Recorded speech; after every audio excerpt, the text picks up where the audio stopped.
It's a knockout in Jeux sans frontières were the great TV game shows of the 70s uniting all of Europe.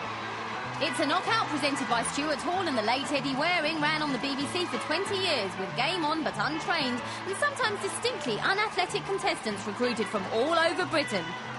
Its parent programme Jeux sans frontières saw the British winners of Knockout go on to compete against Europe's finest, dressed in the most outrageous costumes TV budgets could stretch to. And now it's back on your TV for one night only. It's a knockout. Yes.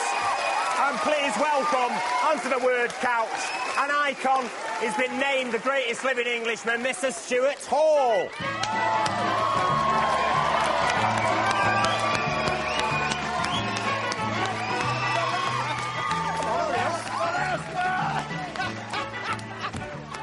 How are you? Hey, Royal family don't take that long to get up. Come on, let's go. OK, a Manchester City fan. A City fan, a He's Liverpool a City fan on my right. Yeah. I'm just getting you the sympathy vote before we start. Because he's United, of course. Now, a lot of people thought that It's a Knockout ended 14 years ago, but it's still continuing in a way, isn't it? 10 countries are playing as I speak to you of this moment, and we aren't playing. Britain aren't playing. What was it that made it so successful in the first place, you think? The success is that people want to belong. You take everybody here. Us working-class kids, all right for you middle-class fellas. Oh, right, us working-class kids, we don't belong, do we? No! Would you like to belong? Are you sure? That's what it's about. We take boys and girls like this, we form them into teams and clubs, they play for the town or the city, and then they play for Britain. And that's the success of... No, you want to play for Britain? Yeah! So why did they scrap it? Why did the bosses on TV scrap it? A certain gentleman, who shall be nameless, was controller of BBC One, and decided he didn't like the programme, so he took it off. On one man's whim, he took off 12 million viewers and gave them to ITV in 1 week. And also took off the good old days and gave them 8 million. 20 million viewers in 1 week he gave to ITV. So what did you say at the time when they told you they're getting rid of the show? I said, what are you going to replace it with? He said, the Thornbirds. The Thornbirds. Ooh, thank you. And didn't you say something rather nasty to him? No, I don't use bad language at all. I'm a City fan.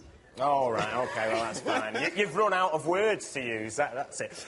In a way, It's a Knockout was responsible for us... well, it was the start of the rot with the royal family, wasn't it? We no longer respected them as much after it was a great idea. The Royal Knockout was a great idea. It was to raise £1.5 million for charity.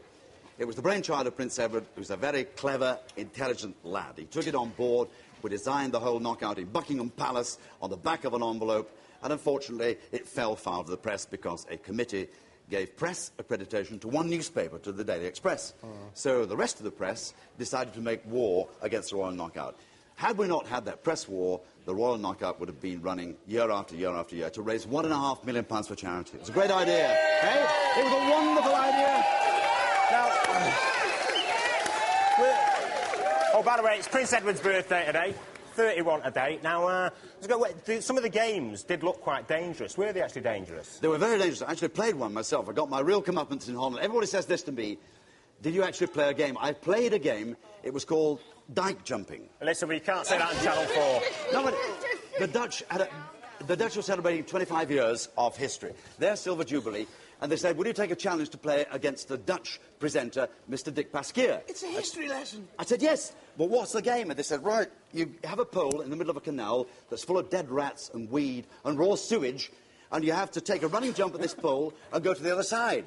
So I took a running jump at this pole and hit it. It exhausted all the breath out of my body. I sank without trace. Got to the other side, and Eddie Waring in his trilby there, he said... And the Queen of Holland was there. He said, he made a right bollocks of that to Stuart. I said, the Queen. Pasquier, the Dutchman, came up, missed the pole altogether like that.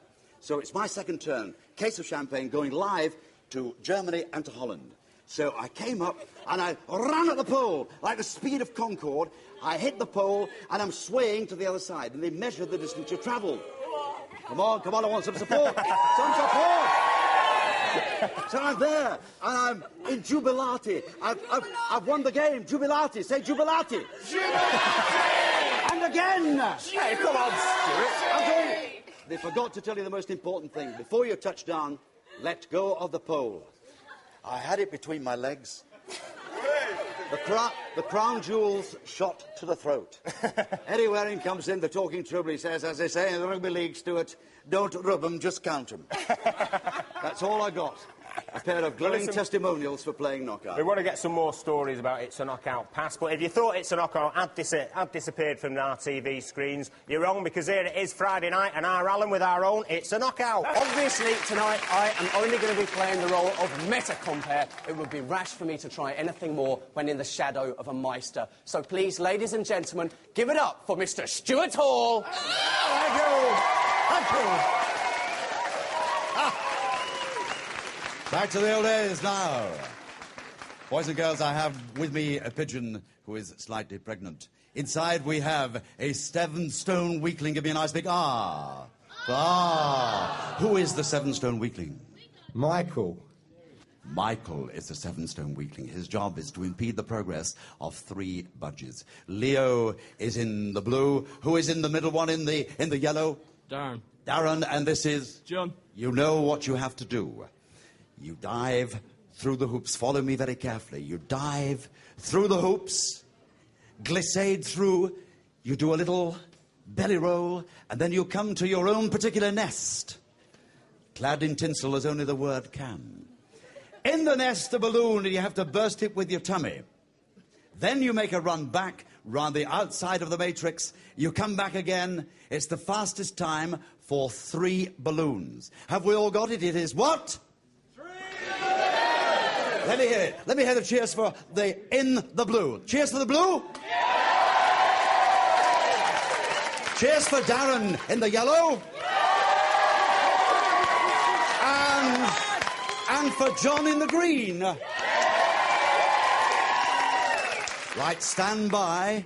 Stand by. There are no rules. Fouling, head-butting, tripping, anything. You've got to be first through those hoops. So here we have the lovely Loretta. Loretta, stand by. 3, 2, 1. Oh! Oh! Oh! Foul! Foul! Go for it! Go for it! Come on! So it's... Come on, get him! Come on! Go back! You've got it! You've got it! Go back!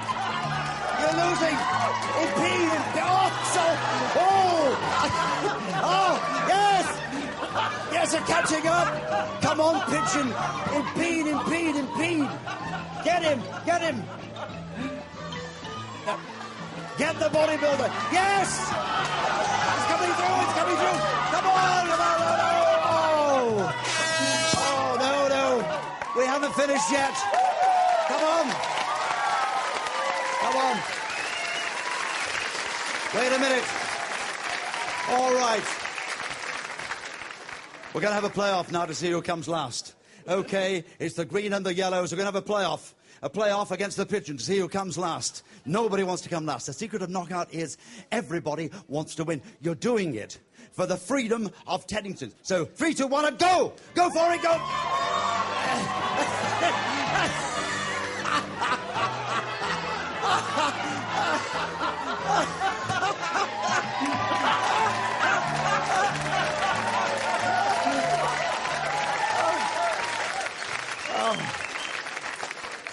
Give him a nice one.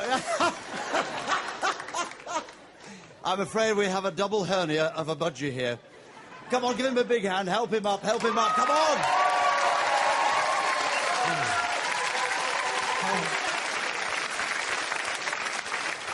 And for John, let's hit it for John. He gave everything.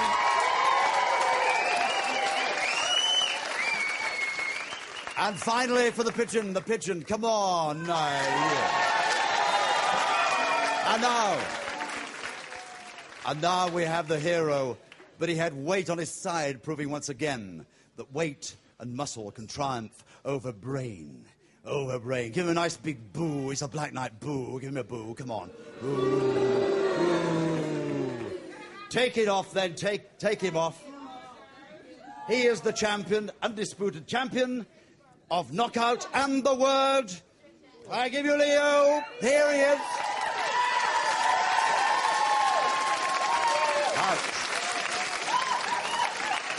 Silence. Silence, per favor, because this is very important. For the first time in the history of the word, we have the Mayor of Richmond. Mr. Anthony Manners, looking rather serious. Did you enjoy that little joust, sir? I enjoyed it, thanks very much. Would you like to see Knockout back? Yes. Yes, sir. Yes, indeed. So, confer the freedom of the city of Teddington upon Leo to a round of applause, please. Come on. And hit Terry. Terry, hits with you. You see, that was a real cheap video, and they didn't look like budgies, did they, Danny? No. Right, well, parrots. Parrots, really. Now, talking about the new thing, now, is it true that a copper went round to your house, Stuart, knocked on the door because there was a complaint from the neighbour about noise at a party, and you answered the door, starkers? Do you believe that? Yes! Oh, no. It was a setup. We were having a party by the pool. Somebody threw me in, and suddenly, down the slide, came this young lady with breasts like the north face of the Eiger. I hate to tell you, this is not going to stand up Oh, in court. well, no. And she was wearing nothing but a faint smile. So I turned to the guests, I said... Oh, my God. Oh. I mean, that's killed the story, hasn't it? It's a good job it wasn't a pint of bitter, otherwise I would have said, did you pull that yourself? I mean... Is this the word when you serve with bottle tops? Yeah, but the girl was a total stranger. Sure. And I said, who's the guy with her? And he turned out to be a journalist. It was a setup. A set-up. Oh, wait, different world, isn't it, Craig? Listen, thanks for coming in tonight. Thank you, Stuart. Thanks to everyone who took part. Yeah. And we'll see you next week.